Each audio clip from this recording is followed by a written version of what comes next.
बिस्मिल्लाहिर्रहमानिर्रहीम अस्सलाम वालेकुम। Welcome to my YouTube channel biology with Tayyab. आज हम जो टॉपिक स्टार्ट करने जा रहे हैं वो है levels of biological organisation. Chapter number 1 का ये टॉपिक है। बायोलॉजिकल ऑर्गेनाइजेशन हम किसे कहते हैं कि ज़िंदगी की क्या तरतीब है, इसे हम कहते हैं बायोलॉजिकल ऑर्गेनाइजेशन। कि यानी कि हमारा जो पूरा का पूरा जानदार है वो किस तरीके से बना हुआ है, यानी कि कैसे छोटी छोटी चीज़ें मिली और पूरा का पूरा जानदार बन गया, इसे हम कहते हैं बायोलॉजिकल ऑर्गेनाइजेशन। अब हम इसके अंदर कुछ लेवल्स पढ़ेंगे। जो सबसे पहला लेवल है वो है एटॉमिक एंड सब एटॉमिक लेवल। अब आपको पता होना चाहिए कि दुनिया में जो भी चीज़ है, जो सारा का सारा मैटर है दुनिया के अंदर, वो एटम से मिलकर बना हुआ है। चाहे वो लिविंग ऑर्गेनिज्म है, चाहे वो नॉन लिविंग थिंग है, कोई भी चीज़ जो है इस यूनिवर्स के अंदर, इस कायनात के अंदर, वो सब सारी की सारी चीज़ें एटम से मिलकर बनी हुई हैं। All living and non living things are made up of units called atoms. कि तमाम की तमाम लिविंग और नॉन लिविंग चीज़ें जो हैं वो एक यूनिट से मिलकर बनी हुई हैं, जिसे हम कहते हैं एटम। अब यूनिट किसे कहते हैं? मिसाल के तौर पर हमारे पास एक दीवार है, वो दीवार ईंटों से मिलकर बनी हुई है, तो उस दीवार का जो यूनिट है, जो इकाई है, वो ईंट है। इसी तरह से जो सारी की सारी यूनिवर्स है, लिविंग या नॉन लिविंग, उसके अंदर आ जाती हैं चीज़ें, वो भी एक यूनिट से मिलकर बनी हुई हैं। वो यूनिट क्या है? एटम है। अब जो एटम है इसके अंदर भी कुछ पार्टिकल्स पाए जाते हैं जिन्हें हम कहते हैं सब एटॉमिक पार्टिकल्स। देखिए, जहाँ पर भी लफ्ज़ सब आ जाता है उसका मतलब क्या है कि वो उससे छोटी चीज़ है या उससे छोटा लेवल है। मिसाल के तौर पर सब सेलुलर आपने पढ़ा होगा। सब सेलुलर का मतलब होता है सेल के अंदर जो चीज़ें हैं वो हैं सब सेलुलर, जैसा कि organelles, nucleus, ribosome, endoplasmic reticulum, Golgi apparatus, ये सारी की सारी चीज़ें हैं सब सेलुलर। इसी तरह से सब एटॉमिक पार्टिकल फिर कौन से होंगे? सब एटॉमिक, यानी कि जो एटम के अंदर पाए जाते हैं हम उन्हें कहते हैं सब एटॉमिक पार्टिकल्स। फॉर एग्जांपल इसके अंदर आ जाते हैं न्यूट्रॉन्स, इलेक्ट्रॉन्स और प्रोटॉन्स आ जाते हैं। ये जिस तरह हमारे पास ये जो इलेक्ट्रॉन हैं ये शेल के अंदर पाए जाते हैं, और न्यूक्लियस के अंदर प्रोटॉन, और जो हमारे पास क्या है, न्यूट्रॉन्स वगैरह पाए जाते हैं। तो ये तो था एटॉमिक एंड सब एटॉमिक लेवल, यानी कि तमाम की तमाम जो चीज़ें हैं इस यूनिवर्स के अंदर वो एक बेसिक यूनिट से मिलकर बनी हुई हैं, जिसे हम कहते हैं एटम। उसके बाद हमारे पास आता है in an organism elements can not occur in isolated form. आप लोगों ने पढ़ा होगा कि जो एटम हैं वो कभी भी अकेले अकेले नहीं रहते सिवाय नोबल गैसेस के। जो नोबल गैसेस होती हैं वो एटॉमिक फॉर्म में रहती हैं, लेकिन नोबल गैसेस के अलावा कोई भी चीज़ एटॉमिक फॉर्म में एग्जिस्ट नहीं करती। कोई भी एटम अलग-अलग एग्जिस्ट नहीं करता। आइसोलेटेड का मतलब क्या होता है? अलग-अलग रहना, यानी कि वो कभी भी अलग-अलग नहीं रहते, बल्कि क्या करते हैं, वो कम्बिनेशन बना के रखते हैं, यानी कि 2 एटम का, 3 एटम का, 4 का, 5 का। और जब हमारे पास क्या होता है, 2 या 2 से ज़्यादा एटम मिलते हैं और एक स्टेबल चीज़ बन जाती है, उसे हम कहते हैं मॉलिक्यूल। ठीक है। In an organism elements can not occur in isolated form, के एक जानदार के अंदर जो एलिमेंट्स हैं वो कभी भी आइसोलेटेड फॉर्म में या अलग-अलग नहीं हो सकते। Atoms of different elements can combine through ionic bond and covalent bond. जो एटम्स होते हैं वो आपस में या तो आयनिक बॉन्ड बनाते हैं या फिर कोवलेंट बॉन्ड बनाते हैं। अब आयनिक बॉन्ड क्या होता है कि अगर तो इलेक्ट्रॉन्स ट्रांसफ़र हो रहे हैं, एक एटम इलेक्ट्रॉन दे रहा है, दूसरा ले रहा है, तो वो क्या होता है? आयनिक बॉन्ड होता है। लेकिन जब हमारे पास क्या होता है कि इलेक्ट्रॉन्स क्या हों, शेयर हों, ठीक है, यानी कि शेयरिंग हो, ना कोई चीज़ दे रही है ना ले रही है, बल्कि क्या हो रहा है, तबादला हो रहा हो, कभी वो ले ले कभी एक दे दे, ये हमारे पास चीज़ें आती हैं कोवलेंट बॉन्ड के अंदर। मिसाल के तौर पर इसके अंदर मैंने बनाया हुआ है आयनिक बॉन्ड और कोवलेंट बॉन्ड। ये सबसे पहले हमारे पास आता है सोडियम क्लोराइड। जो सोडियम क्लोराइड है इसके अंदर आयनिक बॉन्ड होता है। देखिए, ये जो सोडियम है इसका ये जो हमारे पास क्या है, सेकेंड लास्ट शेल है, इसके अंदर 8 इलेक्ट्रॉन्स हैं।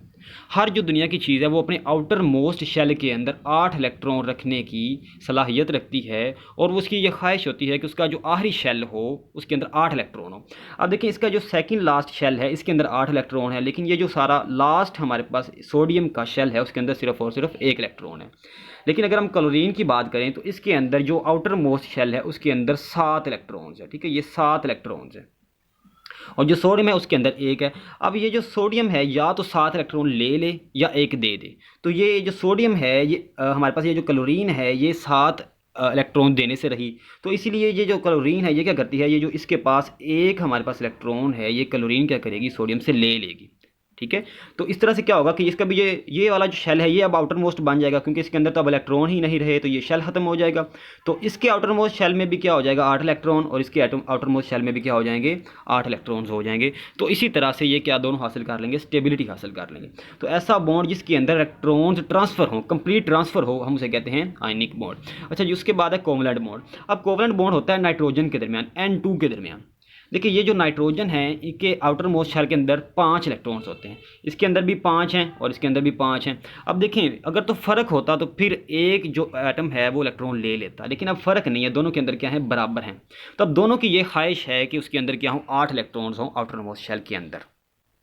तो ये करते क्या हैं, 3-3 इलेक्ट्रॉन शेयर कर लेते हैं। ठीक है, शेयरिंग का मतलब क्या होता है, ये देखें ये जो डॉट्स हैं ये इस नाइट्रोजन के इलेक्ट्रॉन्स हैं और ये जो क्रॉस हैं ये इस नाइट्रोजन के इलेक्ट्रॉन हैं। अब देखें ये इस जगह पर आकर इकट्ठे हो गए हैं। ठीक है, अब इस जगह पर 6 इलेक्ट्रॉन हैं, तो ये 6 इलेक्ट्रॉन हैं, ये कभी कहाँ चले जाते हैं, इसके अंदर चले जाते हैं और कभी इसके अंदर चले जाते हैं। जब ये इसके अंदर चले जाते हैं तो इसके 8 इलेक्ट्रॉन पूरे हो जाते हैं, और कभी इसके अंदर चले जाते हैं तो इसके 8 इलेक्ट्रॉन पूरे हो जाते हैं, या हो जाते हैं।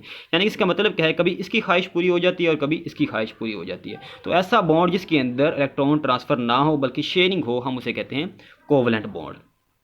तो फिर डेफिनेशन पे आ जाते हैं, in an organism elements can not occur in isolated form, कि एक जानदार के अंदर जो एलिमेंट्स हैं वो अलग-अलग नहीं रह सकते बल्कि वो कम्बिनेशन बना के रहते हैं, आयनिक बॉन्ड और कोवलेंट बॉन्ड। अब जब ये बॉन्ड बन जाता है तो एक कंपाउंड बन जाता है जो कि इंतहाई स्टेबल होता है। दुनिया में हर चीज़ स्टेबिलिटी हासिल करना चाहती है। ठीक है, अब हम भी किसी जगह पर अगर बैठे हों और कंफर्टेबल ना हो तो हम ऐसी जगह ढूंढते हैं जहाँ पर हम क्या हो, कंफर्टेबल हो। तो इसी तरह से ये जो एटम्स हैं ये भी स्टेबल होना चाहते हैं। तो जब एक स्टेबल कंपाउंड बन जाता है हम उसे कहते हैं वो क्या है, मॉलिक्यूल है। अच्छा जी, उसके बाद हमारे पास है मोलिक्यूलर लेवल के अंदर अरेंजमेंट किस तरह से होती है। Different types of bonding arrangements permit biological molecule to construct a great variety and complexity. यानी कि देखें, अब आपने इससे पहले बायो एलिमेंट वाला टॉपिक पढ़ा है, आपको पता है जो 16 हैं वो हमारे पास क्या हैं, बायो एलिमेंट्स हैं। अब लेकिन हमारे अगर हम बात करें हमारी बॉडी के अंदर तो हज़ारों की तादाद में मॉलिक्यूल्स हैं, लेकिन जो एलिमेंट्स हैं वो कितने हैं, 16 हैं। तो होता क्या है कि वही जो 16 एलिमेंट्स होते हैं वो डिफरेंट कम्बिनेशन बनाते हैं। मिसाल के तौर पर यहाँ पर मैं समझाने की कोशिश करता हूँ कि हमारे पास एक एलिमेंट है 1, एक 2 और एक 3। ठीक है, एक एलिमेंट 1, 2 और 3। अब इसके अंदर कौन कौन से कम्बिनेशन जो है पॉसिबल हैं, एक तो ये कि 1, 2, 3 एक ये कम्बिनेशन बन सकता है, एक 1, 3, 2 एक ये कम्बिनेशन, इसी तरह से एक 3, 1, 2 एक ये कम्बिनेशन। यानी कि सिर्फ 3 जो एटम हैं उनके कम्बिनेशन चेंज होने की वजह से हमारे पास 3 डिफरेंट किस्म के मॉलिक्यूल्स बन गए। तो इसी तरह से हमारे पास क्या होता है कि जब इनकी बॉन्डिंग अरेंजमेंट डिफरेंट होती जाती है तो हमें बहुत ज़्यादा वैरायटी के अंदर बहुत ज़्यादा कॉम्प्लेक्स मॉलिक्यूल्स मिलते हैं। उसके बाद हमारे पास आता है मॉलिक्यूलर लेवल के अंदर टाइप्स इसकी आ जाती हैं। देखिए, जब हम किसी चीज़ को क्लासीफाई करते हैं, किसी चीज़ की दर्जाबंदी करते हैं तो हमेशा किसी न किसी बेस पर करते हैं, किसी न किसी बुनियाद पर करते हैं।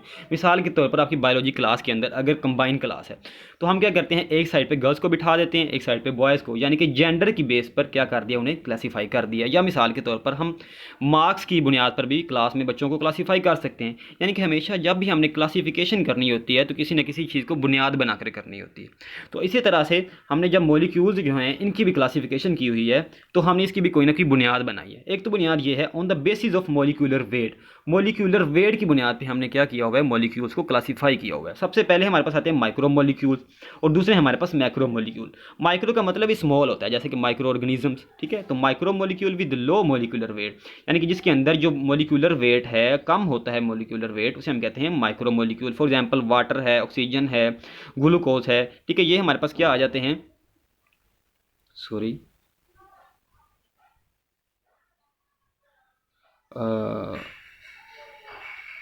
हमारे पास वाटर, ऑक्सीजन और ग्लूकोज आ जाते हैं माइक्रो मॉलिक्यूल के अंदर। मैक्रो मॉलिक्यूल कौन से होते हैं, जिनके अंदर हाई मॉलिक्यूलर वेट होता है, उसे हम कहते हैं मैक्रो मॉलिक्यूल। ठीक है, इसके अंदर स्टार्च और प्रोटीन की एग्जांपल आ जाती है। उसके बाद हमारे पास आता है on the basis of carbon and hydrogen presence. ये सी का मतलब कार्बन और हाइड्रोजन, एच से, यानी कि दूसरी बुनियाद ये है कि कार्बन और हाइड्रोजन की मौजूदगी या उसकी एब्सेंस की बुनियाद पे हमने मॉलिक्यूल्स को क्लासीफाई किया हुआ है। Living world has 2 types of molecules, यानी कि जो जानदार हैं उसके अंदर 2 तरह के मॉलिक्यूल्स होते हैं, ऑर्गेनिक मॉलिक्यूल और इनऑर्गेनिक मॉलिक्यूल। ऑर्गेनिक मॉलिक्यूल किन्हें कहते हैं, organic molecules are the molecules that contain both carbon and hydrogen together, जिनके अंदर कार्बन और हाइड्रोजन एक ही वक्त में मौजूद होती है, हम उसे कहते हैं organic molecules. For example glucose क्या होता है, C6H12O6। ठीक है, अब कार्बन भी है, हाइड्रोजन भी है एक ही वक्त के अंदर, और अमाइनो एसिड के अंदर भी कार्बन और हाइड्रोजन एक वक्त में मौजूद होती है।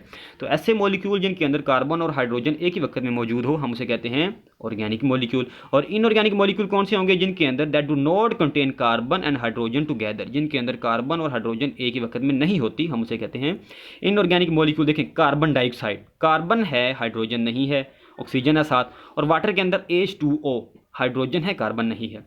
तो इनऑर्गेनिक मॉलिक्यूल जिनके अंदर कार्बन और हाइड्रोजन एक ही वक्त में मौजूद नहीं होती, एक चीज़ हो सकती है, दोनों इकट्ठी नहीं हो सकती। उसके बाद हमारे पास है कुछ MCQs हैं या इन्फॉर्मेशन है थोड़ी सी। मोस्ट अबंडेंट बायो एलिमेंट्स कौन कौन सी इस दुनिया में? Hydrogen, oxygen, nitrogen, calcium, sulphur are the most abundant bio elements. तो ये जो हमारे पास 5 एलिमेंट्स हैं, ये दुनिया के सबसे ज़्यादा अबंडेंट, बहुत ज़्यादा मिकदार में पाए जाते हैं। उसके बाद most abundant organic molecules, glucose, amino acid, glycerate, fatty acid, nucleotide, जिसके अंदर ATP, ADP और AMP आ जाता है। तो ये जो ऑर्गेनिक मॉलिक्यूल्स हैं, ये सबसे ज़्यादा अबंडेंट हैं। ठीक है, तो आई होप कि आप लोगों को समझ आ गई होगी। Thank you very much. अल्लाह हाफिज़।